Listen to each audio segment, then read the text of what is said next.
పార్వతీపురం మన్యం జిల్లా కేంద్రంలో జనసేన పార్టీ ఆధ్వర్యంలో మీడియా సమావేశం నిర్వహించారు. జనసేన పార్టీ మండల అధ్యక్షురాలు ఆగూరు మణి మాట్లాడుతూ పవిత్ర తిరుమల శ్రీవారి లడ్డూ ప్రసాదంలో అసలు నెయ్యే వినియోగించకుండా కల్తీ కెమికల్ వాడి కోట్లాది మంది శ్రీవారి భక్తుల విశ్వాసాలను మంట కలిపారని మండిపడ్డారు. తిరుమల పవిత్రతను కాపాడామని గళమెత్తిన ఉప ముఖ్యమంత్రి పవన్ కళ్యాణ్ పై వైసీపీ నేతలు విమర్శలు చేస్తూ ప్రజలను తప్పుదోవ పట్టిస్తున్నారని ఆగ్రహాన్ని వ్యక్తం చేశారు. జై జనసేన జై జనసేన జై జనసేన జై జనసేన జై జనసేన జై జనసేన జై జనసేన జై జనసేన పవన్ కళ్యాణ్ గారి నాయకత్వం వర్ధిల్లాలి పవన్ కళ్యాణ్ గారి నాయకత్వం వర్ధిల్లాలి పవన్ కళ్యాణ్ గారి నాయకత్వం వర్ధిల్లాలి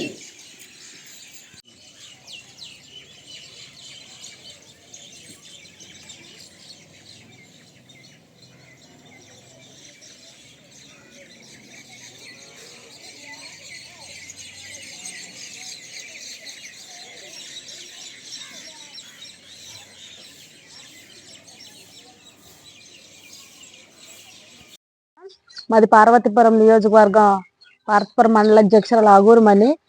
ఏదైతే అసలు తిరుమల ప్రసాదంలో లడ్డూలో నెయ్యి వేసింది అసలు నెయ్యే కాదని 68 లక్షల కేజీల నెయ్యి కెమికల్స్ వాడి ఉపయోగించారు. ఎంతో మంది భక్తుల మనోభావాలతో దెబ్బతీస్తూ వాళ్ళ ఆరోగ్యాన్ని గాలికి వదిలేసి 250 కోట్ల స్కామ్ చేసి పూర్తిగా భక్తుల మనోభావాల మీద దెబ్బ కొడుతూ గత వైసీపీ పార్టీ టీటీడీ పాలక మండలి ఎంతో పెద్ద స్కామ్ చేసింది.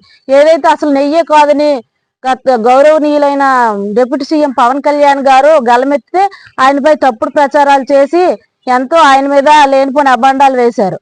ఏదైతే ఇప్పుడు రాతపూర్వకంగా అసలు నెయ్యే కాదు కలియుగ దైవమైన తిరుమల వెంకటేశ్వర స్వామి భక్తుల మనోభావాలతో ఆడుకుంటున్న వైసీపీ వారు భక్తులందరికీ కూడా బహిరంగ క్షమాపణలు చెప్పాలని కోరుకుంటూ నెయ్యే కానీ దేవుడి ప్రసాదంతో ఆటలాడుకుంటూ ఎన్నో తప్పులు చేసిన వైసీపీ అరాచకాలు ఇప్పుడు కూడా ఆపట్లేదు.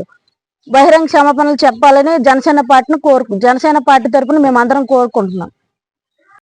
నా పేరు రాజాన్ రాంబాబు, జనసేన పార్టీ పార్వతీపురం. కలియుగ దైవం, హిందువుల ఆరాధ్య దైవం శ్రీ వెంకటేశ్వర స్వామి లడ్డూ కల్తీలోనే వైఎస్ఆర్సీపీ నాయకులు చేసిందే చాలా ఘోరమైన పాపం అండి, మహాపాపం ఇది. గౌరవ ముఖ్యమంత్రి చంద్రబాబు నాయుడు గారు చెప్పినట్టుగా, గౌరవ ఉప ముఖ్యమంత్రి కొణిదెల పవన్ కళ్యాణ్ గారు చెప్పినట్టుగా లడ్డూలోని ఎంత విషం కలిపి హిందువుల మనోభావాలతోనే ఆడుకుంటున్న ఈ వైసీపీ నాయకులు బుద్ధి ఇంకా మారాలి. ఆ కలియుగ వెంకటేశ్వర స్వామితో పెట్టుకుంటున్న వీళ్ళందరికీ కూడా బుద్ధి రావాలి. అలాగే వాళ్ళు ప్రతి ఒక్క హిందూ భక్తులకి అందరికీ కూడా బహిరంగ క్షమాపణ చెప్పాలని పార్వతీపురం నియోజకవర్గం జనసేన పార్టీ తరఫున మేము ఖండిస్తున్నామండి.